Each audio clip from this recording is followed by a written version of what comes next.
bottom line of all bottom lines, Netanyahu wants to remain in power.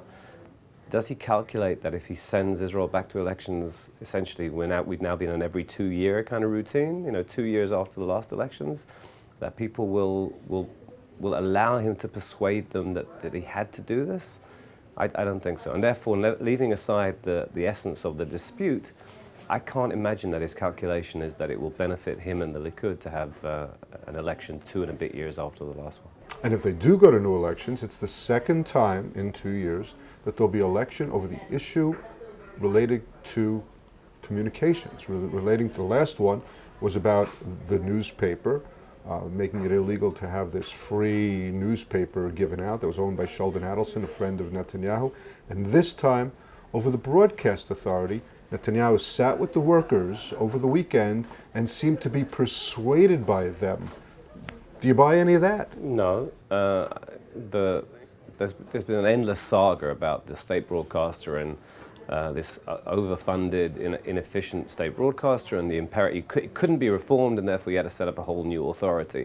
It's been playing out for years now, and people have been hired, and so I mean there is no logical reason why there would have been some moment of revelation at the weekend. This has all been unfolding for a long time. And then the notion that because legislation is going through or processes are going through that you don't like, you tear up all the cards and you go back to the country again.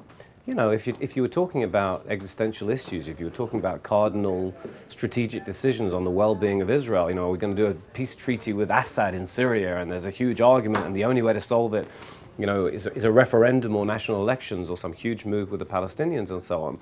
I think people would have some empathy for the notion, but for the second time in two and a bit years, to throw everything away because a particular process, relatively important though it might be, is not unfolding the way you want it to be, it just seems absurd to me. Isaac Herzog, the leader of the opposition, seems to feel that there can be an alternative government that can rule instead of Netanyahu without going to elections. You can do math.